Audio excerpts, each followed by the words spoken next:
E já está finalizada a quinta rodada desse Campeonato Paulista. Agora estamos chegando um pouco mais além. Já estamos chegando ali mais para o final da competição, dessa fase inicial de liga. E é nesse momento que alguns caminhos já estão sendo decididos para alguns times, né? Esse vídeo vai sair nessa semana, que vai ter a volta do Campeonato Brasileiro. Vai voltando as competições nacionais, depois vai ter também as internacionais. Então, nesse canal e nos cortes, tanto em Instagram quanto em TikTok, a gente vai ver um pouco mais também sobre futebol de um âmbito nacional. Mas enquanto não temos essa primeira rodada de Campeonato Brasileiro, hoje vamos seguir com a quinta rodada do Campeonato Paulista, que teve, assim, para falar de início, Santos 0, Bragantino também 0. E pelo que eu ouvi de um pessoal, que eu pude ver do jogo, foi um jogo muito fraco, um jogo muito ruim. E tem que lembrar que a gente está falando de um jogo de Série A. São dois times que estão na primeira divisão do Campeonato Brasileiro. Para o Santos, não muda muita coisa e nem para o time do Bragantino. Foi um 0-0 em que ambos os times ali não saíram muito prejudicados nas suas classificações.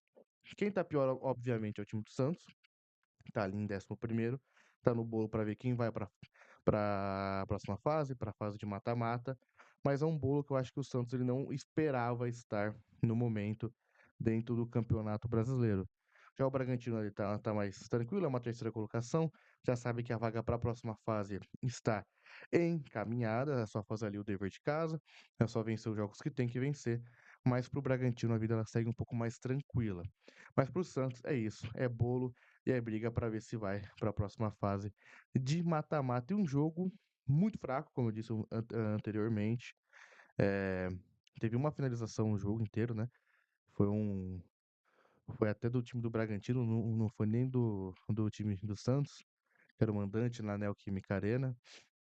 Então é um nível que a gente vai ver, às vezes, muitas vezes no Brasileirão. Muito preocupante isso até, né? Porque estão falando de uma primeira divisão de um campeonato nacional tão grande quanto o Campeonato Brasileiro. Mas para o time do Santos, o que vai valer agora é essa briga entre esses times mais embolados.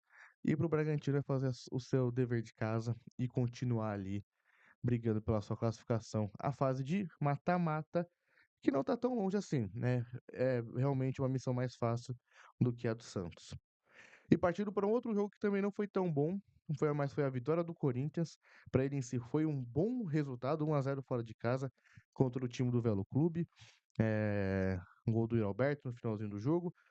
Um Corinthians de novo muito mexido, já não tinha nem o Choca como opção no banco, né, que foi emprestado ao Torino com obrigação de compra, mas ainda não é um time corintiano que empolga muito. Por mais que ele tenha muitas mexidas, tinham peças ali que podem ser consideradas usáveis e titulares durante a temporada. O Garro tá muito mal. eh, não sei se é muita questão psicológica pelo que ocorreu com ele lá na Argentina no ano passado, ou se é mais a questão física dele, apesar que ele tá voltando agora de uma lesão no punho, né? Não é nem a gente falar que teve alguma lesão ali na perna, mas parece que nessa parte física o Garro ele vem devendo desde o ano passado e eu não sei como é que tá também a questão psicológica dele. Isso aí eu nem vou entrar muito em detalhes porque não é a minha cabeça, é a dele. Ele sabe qual é o tratamento que ele vai querer buscar nos próximos anos, meses, dias, para ele se recuperar de uma coisa que é tão que abala muitas pessoas, né? Mas o Garro faz tempo que não entrega aquele futebol daquele Garro de quando chegou, teve um impacto imediato no time do Corinthians. Mas foi 1-0 para o Corinthians, que foi um bom resultado. O time agora está na quarta colocação, está com 8 pontos. Já pode pensar um pouco mais em mata-mata. E vai agora ter que virar uma chavinha para esse cenário nacional. Vai ter uma sequência de Bahia e Flamengo, Flamengo pela Supercopa, Bahia pela primeira rodada do Campeonato Brasileiro na Vila Belmiro.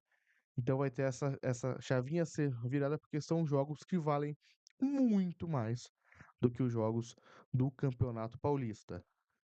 O time corintiano ele vai ter esse foco maior. Eu acho que no Brasileirão tem que ser muito além do que é na Supercopa do Brasil, porque a gente viu que em anos sequência assim, o time do Corinthians ele manteve ali uma campanha, tirando aquela sequência de vitórias no ano de 2024, que levou o time à Copa do Brasil e a Copa Libertadores, pegou ali uma nona, oitava colocação. Foi a melhor campanha em muitos anos, desde até da saída do Vitor Pereira do time do Corinthians. Então, não vem de boas campanhas no Brasileirão o time do Corinthians. Então, acho que ter esse foco um pouco melhor no começo é para tentar pelo menos evitar. Já que o Dorival não é um cara de pontos corridos, só tem 2 vitórias em um Campeonato Paulista, que está nessa fase de pontos corridos, já que o Dorival é um cara mais focado em Copas, foque pelo menos na tranquilidade no Campeonato Brasileiro, para você poder ter esse foco redobrado nas Copas, que é onde o Dorival ele acaba se sobressaindo mais. Mas, novamente, uma boa vitória para o time do Corinthians, uma boa vitória, não um bom futebol visto em campo, mas vai ver como que vai ser essa sequência aí com Bahia e Flamengo, que vai ser muito difícil para o time do Corinthians. Agora falando do clássico da rodada, Palmeiras 3-1 no São Paulo. É, eu acho que eu vou deixar o São Paulo um pouco mais para depois do vídeo. Vamos falar agora do Palmeiras, que fez um bom jogo. Apesar de algumas falhas defensivas ali que deu algum perigo para o São Paulo, ele conseguiu se impor mais, conseguiu fazer mais o seu jogo valer para cima do São Paulo. É um time com ataque muito bom. Tem um Flaco e tem um Alan ali que são jogadores espetaculares. Podem fazer esse time do Palmeiras sonhar com coisas grandes esse ano. Mas pensando que você vai ter agora uma sequência também com a parte do brasileiro e o seu adversário na maioria das competições é o Flamengo, pode ser que falte ainda um pouco pro Palmeiras para ele pensar em uma Copa Libertadores, em um Campeonato Brasileiro, né, em títulos assim maiores. É o melhor grande do Paulistão, é o melhor grande que está competindo de uma forma mais séria no Paulistão, tá apenas atrás do Novo Horizontino, que é o líder agora do Paulistão. É o time que vem demonstrando mais respeito ao Campeonato Paulista, apesar da própria goleada sofrida contra o Bragantino. Parece que é novamente mais um ano onde o Palmeiras vai ser o time paulista com o melhor desempenho assim no Brasileirão. Mas a ver como que vai ser também essa temporada do Abel Ferreira, que vai ser muito difícil. É muita pressão em cima do Abel, muita pressão em cima da Leila e muita pressão em cima da sua comissão técnica. Então pode ser que essa pressão da torcida, da mídia, de todo mundo, vá ser o viés da balança para o time do Palmeiras no ano de 2026. E agora falando do São Paulo, o derrotado, vamos falar do 14º colocado do Campeonato Paulista de 16 times. Só não está na zona do rebaixamento por uma vitória de 1-0 contra o São Bernardo no Morumbi. O Noroeste ainda não venceu, mas está com 4 pontos também, tem 4 empates. Tá feia a situação pro São Paulo. Parece que as coisas vão se complicando cada vez mais. Fizeram um acerto incrível tirando o Casares, né, com o impeachment. A parte ali da responsabilidade dos conselheiros, que demorou para aparecer. Mas no campo não tá legal a situação de São Paulo. Vai ter agora na sequência 3 jogos até que acessíveis. Vai ter um confronto até que direto com o Santos, sobre esse assunto da parte um pouco mais baixa da tabela do Paulistão. E depois vai ter o confronto contra o Primavera no Morumbi, o bom Primavera, que vem tendo um bom futebol, né? E depois um confronto ainda mais direto com a possível já rebaixada na última rodada, Ponte Preta, que tem apenas 1 ponto em 5 jogos nesse Campeonato Paulista. Mas a questão é, o rendimento do Paulista, ele vai acompanhar durante a temporada? Porque se acompanhar, a gente está realmente falando de um candidato muito sério a rebaixamento desse Campeonato Brasileiro. Acho que até entre os times, falando mais de Brasileirão, é Inter e São Paulo entre os grandes, assim que a gente está vendo, que não vão tendo um desempenho de times que vão se manter de forma tranquila na Série A. Já que o Inter ganhou o Grenal, mas pode ser que ao decorrer da temporada tenha as mesmas complicações que teve na última. Mas o São Paulo está com a situação mais pesada. Teve troca agora de diretores, o ex-lateral Rafinha já chegou no São Paulo falando sobre o Crespo, então já não tá fácil a vida pro Crespo. Então parece que que o São Paulo aos poucos ele tá seguindo a cartilha do rebaixamento. Já seguiu outras vezes e conseguiu escapar, como foi em 2013, mas não é sempre que você vai se salvar.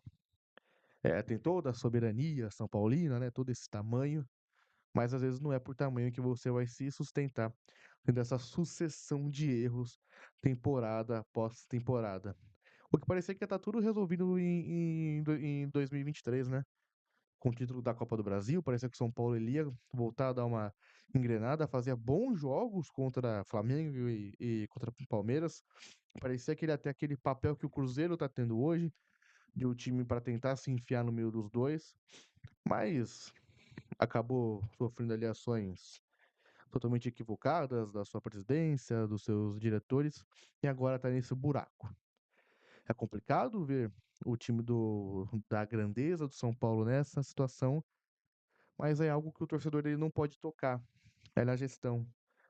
Então, o torcedor ele vai fazer a parte dele, ele vai aplaudir, ele vai torcer para que saia disso, mas agora vai ter que ser tanto em bastidores quanto no campo, para que o São Paulo ele se salve de uma temporada que pode ser muito feia para a história do clube, pode ser a mancha mais eterna, mais pesada que esse time pode ter em toda a sua história. É o ano de 2026. E se não cair esse ano e manter essa receita, 2027 vai ser perigoso, 2028 vai ser perigoso, até que aconteça o que é inevitável quando times seguem essas más gestões. Mas é isso, esse é o vídeo de hoje. Vamos terminando aqui. Deixe seu like, se inscreva no canal se você gostou do vídeo. Deixe o seu comentário sobre as situações de Santos, Corinthians, São Paulo, Palmeiras. Em breve a gente se vê com mais vídeos. Também tem as nossas redes sociais, @GC_Bertolini. E é isso. Até a próxima e valeu.